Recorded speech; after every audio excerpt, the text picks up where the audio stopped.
বাড়ি বাসা হচ্ছে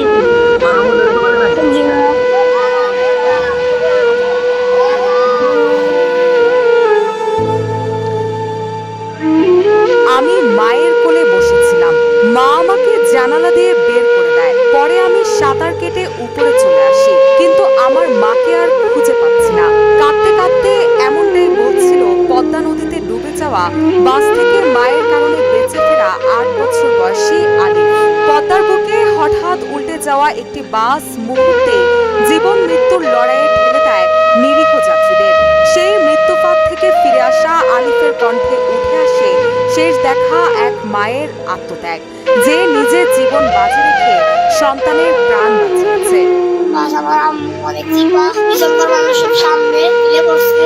আমার আম্মু উতাইরে সামনে ধাক্কা দিয়ে উতা হলাইছে, পিছনে সামনে করতে করছি উপরে উঠে আইছি। দেখা আইছি মানুষজন আমার সামনে তাই উঠেছে। ঈদের ছুটি শেষে স্বাভাবিকভাবে ঢাকায় ফিরছিলেন অনেকেই। হাসি, ক্লান্তি আর ঘরে ফেরার তাড়াহুড়ো সব মিলিয়ে ছিল এক সাধারণ যাত্রা। কিন্তু ২৫ মার্চ বিকেল ৫:১৫টার দিকে দৌলতদিয়া ৩ নম্বর ফেরিঘাটে ঘটে যায় অপ্রত্যাশিত এক দুর্ঘটনা। ফেরিতে ওঠার সময় নিয়ন্ত্রণ হারিয়ে নদীতে পড়ে যায় একটি যাত্রীবাহী বাস। মুহূর্তেই চারদিকে শুধু চিৎকার আর বাঁচার মরিয়া চেষ্টা। সেই বাসে মায়ের কোলে বসেছিল ছোট্ট আলিফ।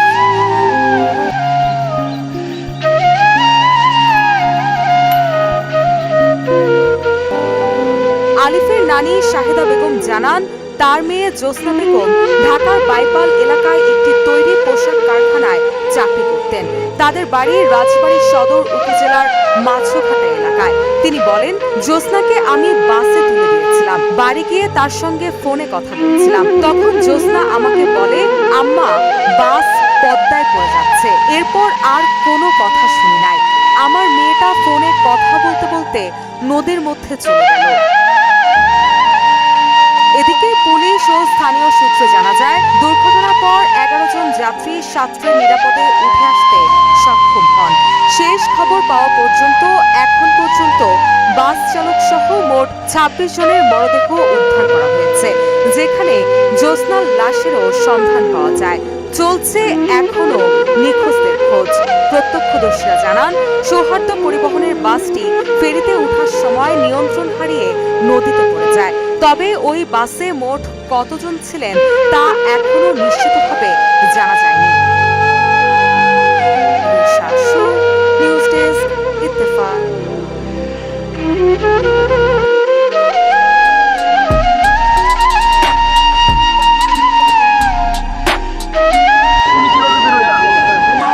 বাড়ি বাসা হচ্ছে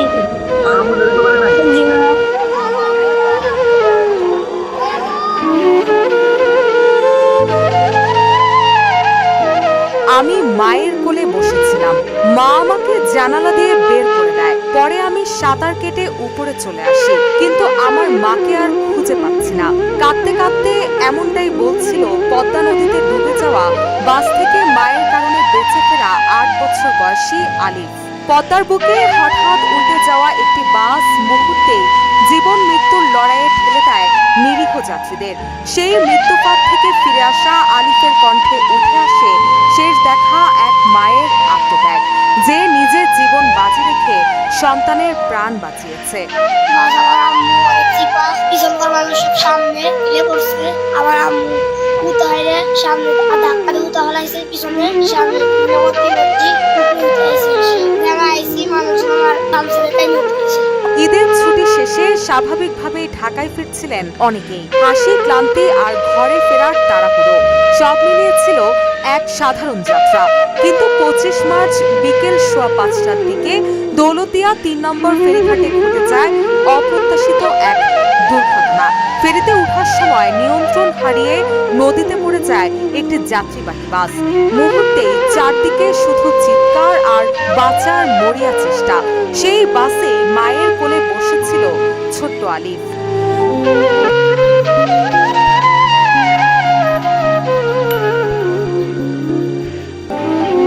আলিফের নানি শাহেদা বেগম জানান, তার মেয়ে জ্যোৎস্না বেগম ঢাকার বাইপাল এলাকায় একটি তৈরি পোশাক কারখানায় চাকরি করতেন। তাদের বাড়ি রাজবাড়ী সদর উপজেলার মাছঘাটা এলাকায়। তিনি বলেন, জ্যোৎস্নাকে আমি বাসে তুলে দিয়েছিলাম। বাড়ি গিয়ে তার সঙ্গে ফোনে কথা বলছিলাম। তখন জ্যোৎস্না আমাকে বলে, আম্মা বাস পদ্মায় পড়ে যাচ্ছে। এরপর আর কোনো কথা শুনি নাই। আমার মেয়েটা ফোনে কথা বলতে বলতে নদীর মধ্যে চলে গেল। এদিকে পুলিশ ও স্থানীয় সূত্রে জানা যায়, দুর্ঘটনার পর 11 জন যাত্রী সাঁতরে নিরাপদে উঠে আসতে সক্ষম হন।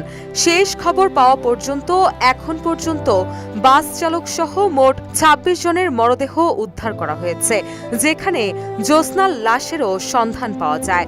চলছে এখনও নিখোঁজদের খোঁজ। প্রত্যক্ষদর্শীরা জানান, সৌহার্দ্য পরিবহনের বাসটি ফেরিতে ওঠার সময় নিয়ন্ত্রণ হারিয়ে নদীতে পড়ে যায়। তবে ওই বাসে মোট কতজন ছিলেন তা এখনো নিশ্চিতভাবে জানা যায়নি। রুশা সুর, নিউজ ডেস্ক, ইত্তেফাক।